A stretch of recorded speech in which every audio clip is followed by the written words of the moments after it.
husband's a mountain biker and he does a mixture of downhill, enduro and cross-country racing. So although they are all quite similar, they do have key differences in the demands on the body. So I'm going to talk you through a circuit workout. We're going to work the legs to enable you to dynamically pump down into the bike to generate speed. We're going to do some upper body so that you're able to support yourself going through technical sections on the bike. We're going to work on core stability so that you are able to maintain a stable position on the bike, and we're going to do some conditioning to help with endurance. A kettlebell halo is a really good exercise to work on the strength, not only the strength of your shoulders, but your mobility of your shoulders. So it will really help you to enable that nice, strong, stable position over the front of the bike.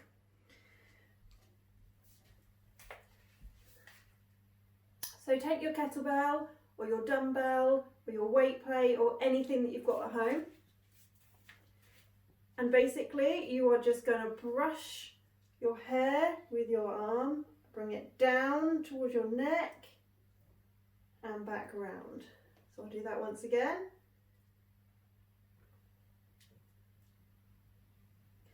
Make sure your core is nice and stable.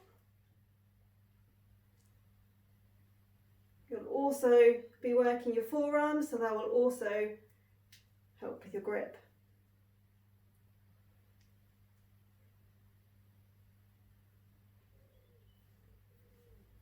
So when you're working out from home, you likely don't have the big weights that you would do in the gym. So a good way to adapt things like squats to make your legs work harder is by doing single leg things.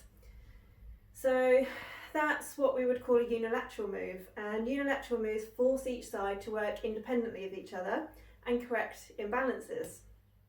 So we're going to do a pistol squat or a box squat depending on your level.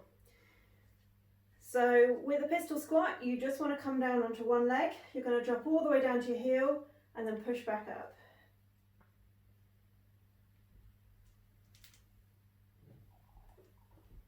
Like so. Now, if you can't quite manage that just yet, we can drop to a box instead. So if you're not quite at the level of being able to do the pistol squat, you can try a box squat or a chair squat. So just take a piece of furniture or a chair, the higher, the easier.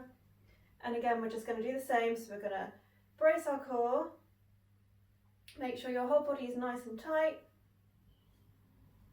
lift one leg, and then you're just going to drop your hips back, sit down on the box or the chair, and then push back up again. The important thing to remember is not to lose tension when you hit that chair.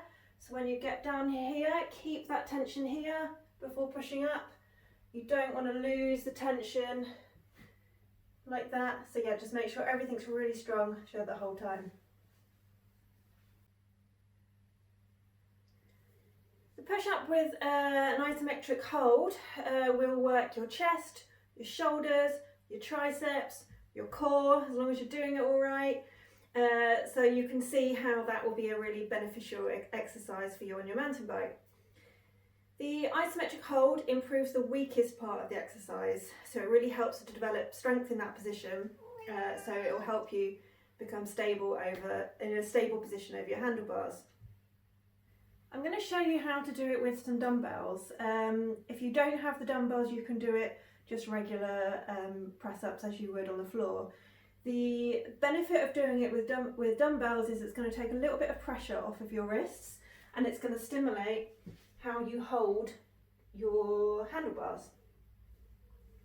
So what we want you to do is we want you to take the dumbbells, come out onto your toes, make sure you've got a nice strong core, and you're just going to drop down and then hold for 3 seconds. So drop down, 1, 2, 3, and push up. Just show you once more. So drop down, hold for 1, 2, 3, and push up. So let's add in some squat jumps.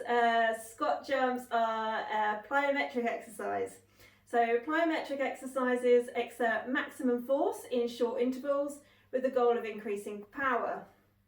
So we're going to squat down and then we're going to jump up. So for your squat down, you want your feet slightly wider than hip width, toes out ever so slightly, drop your hips back, drop down into a squat and then jump up. Down, jump. So again, make sure your core is nice and tight throughout. Drop down as low as you can. And keep that tension on.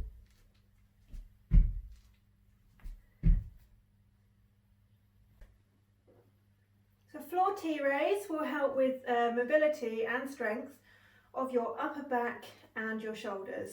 So once again, this is really going to help with your stability during rough descents.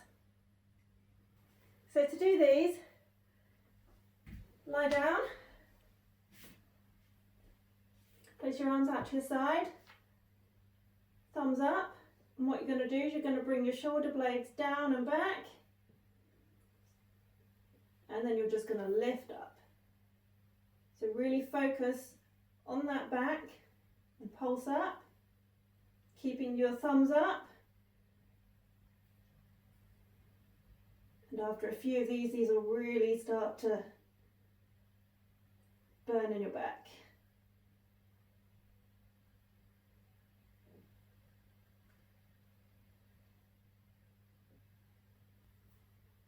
Side plank really works your core stability, your core strength, so your abs, your obliques, your whole trunk, and it just helps you keep in a really strong position and it will keep you strong on your bike throughout the day.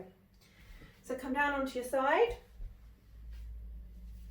Make sure your elbow is in line with your shoulder, and then you're just going to lift yourself up so that you're in a really nice straight line.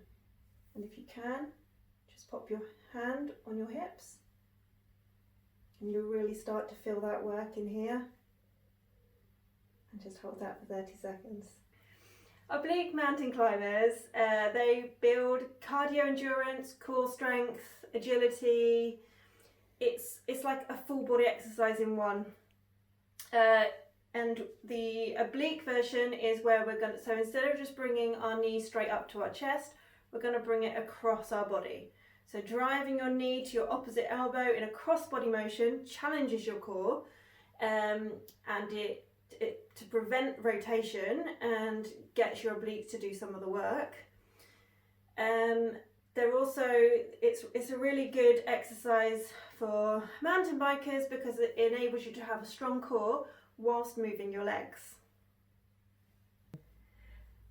So come down into a plank position.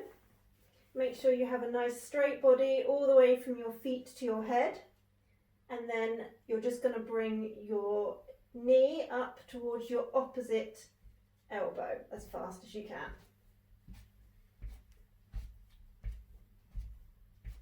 So make sure you keep your bum down, your core nice and tight, and keep working.